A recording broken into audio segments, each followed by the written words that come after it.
ತಾರತಮ್ಯ ಜ್ಞಾನ ಮುಕ್ತಿ ದ್ವಾರವೆನಿಪುದು ಭಕ್ತ ಜನರಿಗೆ ತೋರಿ ಪೇಳಿ ಸುಖಾಬ್ಧಿಯೊಳು ಲೋಲಾಡುವುದು ಬುಧರು. ಕ್ರೂರ ಮಾನವರಿಗಿದು ಕರ್ಣ ಕಠೋರವೆನಿಪುದು ನಿತ್ಯದಲ್ಲಿ ಅಧಿಕಾರಿಗಳಿಗಿದನರಪುವುದು ದುಸ್ತರ್ಕಿಗಳ ಬಿಟ್ಟು. ಶ್ಯಾಮಲ ಕೋಮಲಾಂಗಂ ಇಂದ್ರಾದಿದೇವಾಚಿತಪಾದ ಪದ್ಮಂ ಸಂತಾನ ಕಲ್ಪದ್ರುಮಮಾಶ್ರಿತಾನಾಂ ಬಾಲಂ ಮುಕುಂದಂ ಮನಸಾ ಸ್ಮರಾಮಿ. ದಾಸವರ್ಯಂ ದಯಾಯುಕ್ತಂ ದೂರೀಕೃತ ದುರಾಶಿಷಂ ಹರಿಕಥಾಮೃತ ಸಾರ ವಕ್ತಾರಂ ಜಗನ್ನಾಥ ಗುರುಂ ಭಜೆ. ಶ್ರೀ ಹರಿಕಥಾಮೃತ ಸಾರ ಗುಣ ತಾರತಮ್ಯ ಸಂಧಿ ಪದ್ಯ 23.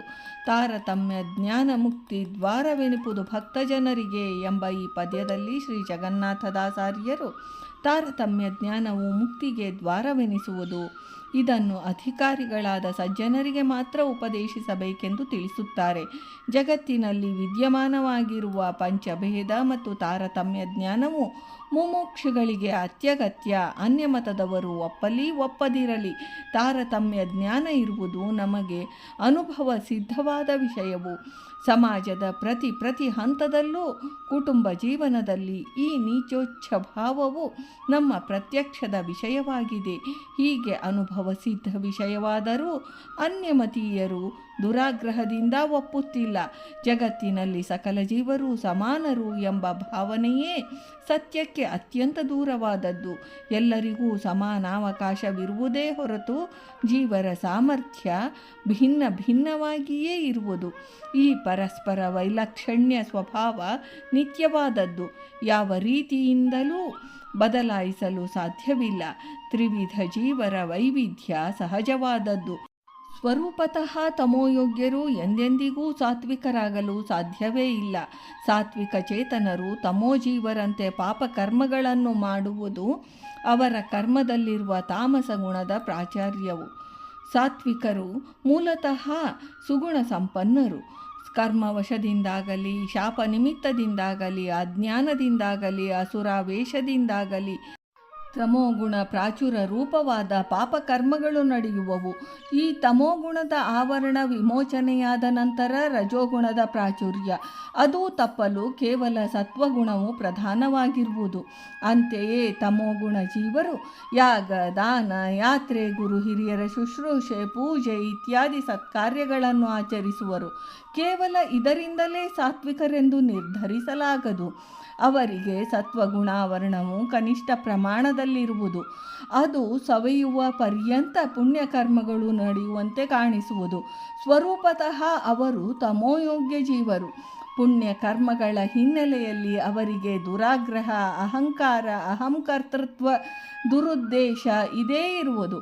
ಸಾತ್ವಿಕರಿಗಿರುವಂತೆ ಪಾಶ್ಚಾತ್ತಾಪ ಬುದ್ಧಿ ಅವರಿಗೆ ಎಂದೆಂದೂ ಹುಟ್ಟುವುದೇ ಇಲ್ಲ. ಭಗವಂತನ ದ್ವೇಷ, ಭಗವದ್ಭಕ್ತರ ದ್ವೇಷದಿಂದಲೇ ಅವರ ಪುಣ್ಯ ಕಾರ್ಯಗಳೆಲ್ಲವೂ ನಡೆಯುತ್ತಿರುವವು. ಇದರಿಂದ ಬಾಹ್ಯ ಲಕ್ಷಣಗಳಿಂದ ಜೀವರ ಸ್ವರೂಪ ಯೋಗ್ಯತೆ ಅಂತರಂಗ ಗೋಚರಿಸುವುದಿಲ್ಲ.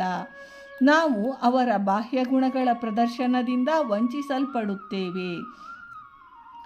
ಈಶ ಜೀವರಿಗಿರುವ ಭೇದ, ಈಶ ಜಡ ಭೇದ, ಜೀವ ಜೀವರ ಭೇದ, ಜಡ ಜಡ ಭೇದ ಮತ್ತು ಜೀವ ಜಡ ಭೇದ, ಈ ಪಂಚಭೇದಗಳು ಅನಾದಿ ನಿತ್ಯ. ಇದು ಭಗವಂತನಿಂದ ಸೃಷ್ಟವಾದದ್ದಲ್ಲ.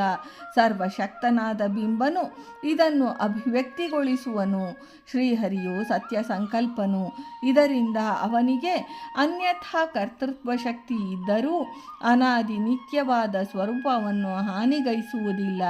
ಶ್ರೀಹರಿ ವಾಯು ಗುರುಗಳಲ್ಲಿ ಅನನ್ಯ ಭಕ್ತಿ, ಸಚ್ಚಾಸ್ತ್ರಗಳ ಅಧ್ಯಯನದ ದ್ವಾರ, ಸತ್ಕರ್ಮಗಳ ಆಚರಣೆ, ಶ್ರೀಹರಿಯ ಆಜ್ಞಾರೂಪವಾದ ವಿಧಿ ನಿಷೇಧಗಳ ಆಚರಣೆ, ಅಹಂ ಕರ್ತೃತ್ವ ಭಾವವನ್ನು ತೊರೆದು ಸರ್ವಕ್ಕೂ ಶ್ರೀಹರಿಯೇ ಮುಖ್ಯ ಕರ್ತನೆಂಬ ಅನುಸಂಧಾನ, ಈ ಸನ್ಮಾರ್ಗ ದ್ವಾರ ಬಿಂಬ ಪರೋಕ್ಷ ಜ್ಞಾನ ಪ್ರಾಪ್ತಿ, ತದ್ವಾರ ಅವಶಿಷ್ಟ ಪ್ರಾರಬ್ಧ ಕರ್ಮ ಭೋಗ, ತದನಂತರ ಜೀವನ್ಮುಕ್ತ ಸ್ಥಿತಿ, ಪ್ರಾಕೃತ ಗುಣಗಳ ಲೇಪದಿಂದ ದೂರನಾಗಿ ನಿರ್ಗುಣತ್ವ ಭಾವದಿಂದ ವಿರಜಾ ನದಿಯ ಸ್ನಾನದ್ವಾರ ಲಿಂಗಭಂಗ, ತದ್ವಾರ ಕರ್ಮ ವಿಮೋಚನೆ. ಈ ರೀತಿಯಲ್ಲಿ ಸುವ್ಯವಸ್ಥಿತವಾದ ಸನ್ಮಾರ್ಗದಲ್ಲಿ ನಡೆಯಲು ಪಂಚಭೇದ ಮತ್ತು ತಾರತಮ್ಯ ಅತ್ಯಗತ್ಯ. ಈ ಸನ್ಮಾರ್ಗವೇ ಮುಕ್ತಿ ಪ್ರಾಪ್ತಿಗೆ ಕಾರಣವು. ನಿತ್ಯಾನಂದ ರೂಪವಾದ ಮೋಕ್ಷ ಸುಖಾನುಭವಕ್ಕೆ ತಾರತಮ್ಯ ಜ್ಞಾನ ಅತ್ಯವಶ್ಯ. ಇದು ಅತ್ಯಂತ ಗಹನವಾದ ವಿಷಯ. ಕೇವಲ ಮುಕ್ತಿಯೋಗ್ಯ ಚೇತನರಿಗೆ ಮಾತ್ರ ತಿಳಿಯುವುದು. ಅನ್ಯರಾದ ಕ್ರೂರರೂ ದುರಾಗ್ರಹಿಗಳು ಕಪಟ ಸ್ವಭಾವದವರೂ ಆದ ಜೀವರಿಗೆ ಇದು ಎಂದೆಂದೂ ಸಿದ್ಧಿಸುವುದಿಲ್ಲ. ಅವರು ಪ್ರಯತ್ನಿಸಿದರೂ ಸ್ವರೂಪ ಬಂಧಕದ ನಿಮಿತ್ತ ಅವರು ಒಪ್ಪುವುದಿಲ್ಲ. ಜೀವರಲ್ಲಿ ತಾರತಮ್ಯವಿದೆ ಎಂಬ ವಿಷಯವು ಅವರಿಗೆ ಕರ್ಣ ಕಠೋರವಾಗಿರುವುದು. ಜೀವರಲ್ಲಿ ಸಮಾನವು, ಈಶನಲ್ಲಿ ಐಕ್ಯ. ಇದನ್ನು ಅನುಮೋದಿಸುವ ಅನ್ಯಥಾ ಜ್ಞಾನವುಳ್ಳ ಜೀವರೇ ಬಹುಮಂದಿ. ವಸುಮತಿಯ ಮೇಲೆ ಅಸುರ ಜನರೇ ಬಹಳ ಎಂಬ ಗೋಪಾಲದಾಸರ ವಚನದಂತೆ ಇದು ನಮ್ಮ ನಿತ್ಯ ಜೀವನದ ಅನುಭವದ ವಿಷಯ.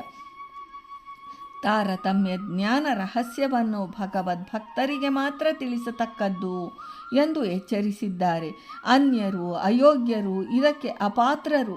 ಅವರಿಗೆ ಉಪದೇಶಿಸಿದರೂ ಫಲ ನಿಷ್ಪ್ರಯೋಜಕ. ನಮ್ಮ ಅತ್ಯಮೂಲ್ಯವಾದ ಸಮಯ ನಷ್ಟವಾಗುವುದು. ನಿಜವಾದ ಅಧಿಕಾರಿಗಳಿಗೆ ಮಾತ್ರ ಹೇಳಿ ಅದರಂತೆ ತಾವೂ ಆಚರಿಸತಕ್ಕದ್ದೆಂದು ಮುಕ್ತಿ ಪಥವನ್ನು ತಿಳಿಸುತ್ತಾರೆ. ಭಾರತೀ ರಮಣ ಮುಖ್ಯ ಪ್ರಾಣಾಂತರ್ಗತ ಬೃಂದಾವನ ವಿಹಾರಿ ಶ್ರೀಕೃಷ್ಣ ಅರ್ಪಣಮಸ್ತು.